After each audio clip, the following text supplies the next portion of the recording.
Yo, what's up guys, Insane Game Freak here to bring you an anime review of The Devil is a Part-Timer. Would you like some fries with that?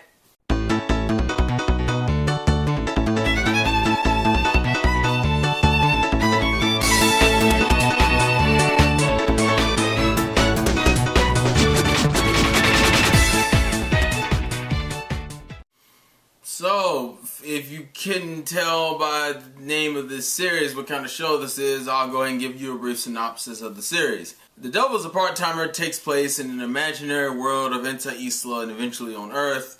In this world of Enta Isla, it's the stereotypical demons versus humans war, but the anime takes place right as the demons are losing, which forces Satan and his second-in-command to have to retreat, in which they end up retreating to Earth. The hero being on this, I'm not letting the evil get away and ruin another dimension or giving them a chance to recover, the hero goes after him. So now you have the devil, his subordinate, and the hero in Earth. But Earth doesn't have any magic, therefore none of them can retain their normal forms and they can't use any of their real hardcore, fantasy abilities. This puts them in the position of they can't get home and they can't get any stronger or replenish their strength because there's no way to do that in Earth.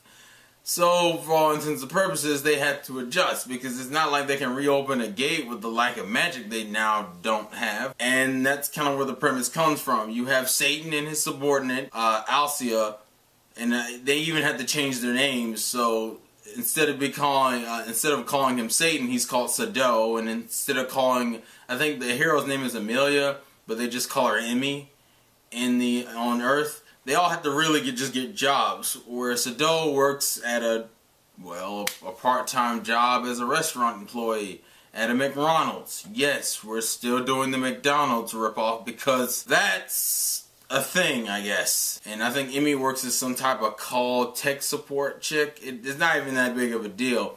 The premise, so that's simply it. Now, at the beginning of the series, Sado is on this whole, I like the way this world is, I'm going to conquer this place first, and then I'm going to go back to Enta Isla and conquer that too. Emmy is on this, I'm going to destroy you before you get the chance to do that.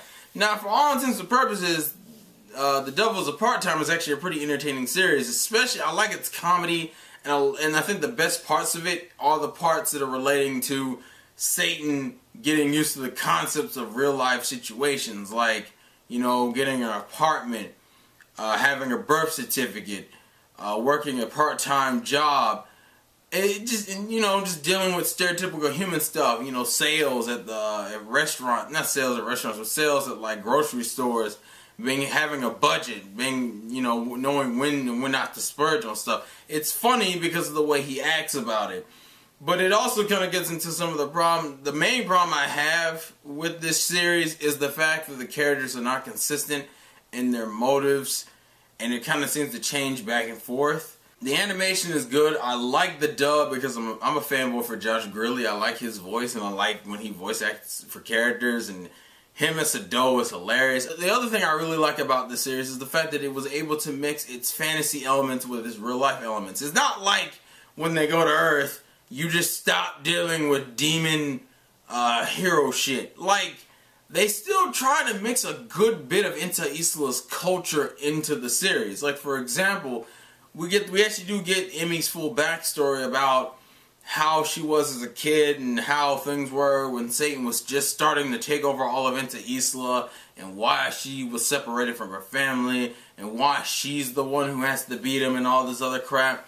We also get some interesting corruption within each side. It's not just like, oh, it's black and white, Satan is evil and the good guys are good. Like, you have some corruption on both sides of having characters like Lucifer trying to come out and kill both sides, because it's not just as simply black and white, and it makes things interesting, and that's what I like. I like that they were able to mix a good chunk of the culture of Enta Isla to get you invested into that world and those characters, but at the same time not stray away from the comedy and the chillness of the slice of life stuff that happens on Earth. But as I said, the biggest problem with this show really comes more in the form of the character's consistency. And let me give you an example. I think one of the scenes that's like the best example of this is like around the second or third episode, where Emmy confronts Sado in the real world for the first time. Well, after having their little midnight scuffle, the next day she actually goes to their apartment. It's the first time they interact like this. And that's when you get the backstory about how she was separated from her father. Well, Sado, for all intents and purposes, up to this point, has been saying how he's going to conquer Earth, and then he's going to go back and conquer into Isla. Well, she kind of breaks down in front of him, because the one thing that's kind of weird from the get-go is that Satan doesn't act like Satan, like at all. He doesn't act evil or mean. He doesn't act like Satan at all, which really isn't a big deal. The problem is because they kind of hint to why he doesn't act the way you think Satan would act, because she kind of breaks down and flips out. It's like, why are you being like normal and nice and crap when you're over here? Why do you have to go back to Isla and conquer it? You seem to be perfectly happy and content over here. Why can't you just stay as a human and stay here? And she's like, oh, you don't know how much I've suffered and all this thing. And then Sado kind of starts to kind of give his response, which is a response I feel like you really needed for his character. But then the anime cuts it off for a gag, because he starts off saying something about, oh, I didn't really know, or I didn't really understand humans much, and then it cuts it off to set up for a gag with Alcia. This is the problem the anime has, because later on you'll hear him say something along the lines of, I want to protect humans. Even though there has not been a significant change, or nothing significant has happened in between that episode and the later episode in which he changes his opinion. And then even when he does that, he'll change his opinion again, because the next few episodes will have him looking for magic again. Now, if you're content with staying in the human realm and just living a normal human life, why would you still be looking for magic to go back to demon world? I don't get it. And the Emmy goes through the same kind of process where she doesn't trust him because he's Satan, and then she notices how relaxed and how nice the guy is. She starts to change her opinion of him, and then goes right back to hating him without really any context for it. This even happens with one of the romance interests he has. There's something about the first few episodes that annoy me. They pretty much give you the setup episode in episode 1, and then skip all the middle ground bullshit in the second, by the time you hit the second episode. Meaning, episode 1 is when they first get there. Episode 2 is like 6 months into it. Because he's already had these developments set up for his job. We don't even get to see how he gets the job. It's just like he has the job. He's co-workers with Chie. He already has established relationships. He's already relatively used to the way human things work, which is kind of disappointing, because half of the fun of the show is him dealing with normal human stuff. So it's like, why would you cut that part of the series out? And it irks me. And then, as I said, the inconsistency with their characters, where sometimes they're like one way and sometimes they're like the other. And you're looking at them and going, why was this the thing that was the hardest for you guys to nail? Because, like, you'll have cool fights in the series and cool moments and good development, but it never sticks. And it just comes off disappointing, because you're just like, well, he made this decision about conquering into Isla. Can we get a backstory on Satan, please? Because he seems like a character who is, like, for someone who's Satan, Sado seems really way too nice. I honestly cannot, he has not done one evil thing. I can't think of one bad thing he does in this entire goddamn series that we see as the viewer. Not what people imply he did. I'm talking about what we see him do. I don't see him do anything evil. If anything, Emmy comes off more of as a bitch and the evil person in the between the two throughout the entire series, because you'll notice she's like stalking him the majority of the anime. Just stalking him, putting him on the ground, meaning in the sense of always dogging him out, but always ending up needing his help in some way, shape, or form later on too, which just makes you, but she's an ungrateful bitch about it, so it just makes it even worse. And granted, it's not like they didn't explain why she acts that way, but you kind of look at the anime and go, but we're not, like, they don't flesh him out, so it's hard for me to just be like, to accept his personality switch and why he seems so nice from the get-go. The most menacing he seems is in the first episode. Everything after that is just chilled out, like stereotypical hero type of shit. He does not even act like Satan. It's so jarring, actually.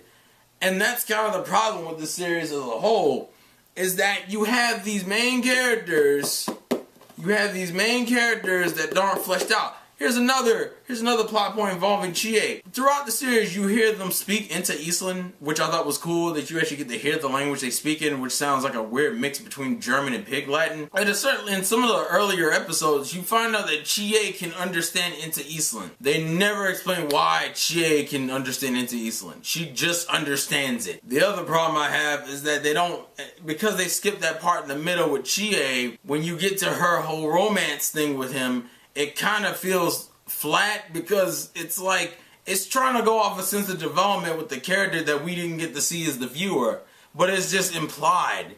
Because by the time the second episode hits, she already seems like into him. But us as a viewer, we haven't seen anything, so you're just kind of sitting there going, okay, I guess you're into him. But it's like you don't really buy it. That's like my biggest thing. It's like you have these characters who are inconsistent. There's a lot of small things, and some of the stuff you could have easily fixed by just having a few lines of dialogue in there, or just moving episodes around, because I felt like they had the characters change personality to give you a sense of progression, but then they ended up reneging on that progression by having the characters revert to the way they were before that quote-unquote progression happened, in which then you sit there looking like, what was the point of that? Like, what was the point of the previous episode when the episode after acts like the previous episode didn't happen? I don't get it. And I don't know, a lot of people said this show was pretty good. And I'm not saying it's funny, it's entertaining. This is an entertaining show. You would have fun watching this show, but it's hard to really like or get attached to these characters indefinitely when they all go through this thing of being fun and entertaining and having a sense of growth, but then reneging on said growth and just kind of falling into a fucking gray area of, you just watch this thing for the entertainment. Like you hit a flip switch in your brain that cuts off your level of logical reasoning, and you're just enjoying it, which kind of makes me mad, because there's a lot of mythos here that they're pushing. That, I mean, the fact that I even remember the name of their country being into Isla is a testament to itself. Usually I don't remember that kind of stuff. It's like, you pushed it enough to make me want to remember it, and you gave me enough about the culture and the society over there, and the relationship between demons and humans, and later on angels, and you're just kind of like, but you just can't get that development with the characters right. Like, literally, that is the worst thing about it. They cannot get the development for these characters. The characters' base personalities are fine, but they can't get a sense of growth in there. And I guess that's my biggest overall issue with it. There is no sense of growth, and that's kind of the bane of this series' existence. I still think it's fun to watch. I still would say it's worth the buy. I mean, even with the lack of development with the characters, it doesn't make any entertaining parts any less entertaining. In those parts, if you can get over that they're going to kind of go back and forth with that sense of progression, and granted, the progression jump is never big enough to where it's like, it's not like something like, to give you an example, it's not like Nami's whole Arlong Park arc in One Piece, and then jumping backwards as if she never had that development in the first place. It's not like a huge development arc. It's usually just them saying something. So you can kind of get over it quickly, but it's still a problem. But I still think it was fun, and I say it's at the very least still worth a watch, because it is entertaining. And a season 2 would help flesh it out. If anything, just help them be more consistent with their personalities. Because it looked like near the end of the series, that's what they were going for, and then the series kind of just ends, and you're like, huh. So, anyway, that's just my thoughts, and that's my review of it. Please leave your thoughts and comments in the comment section below. This has been the Insane Game Freak. Life's a game, play to win, and I will catch you guys later. Peace off.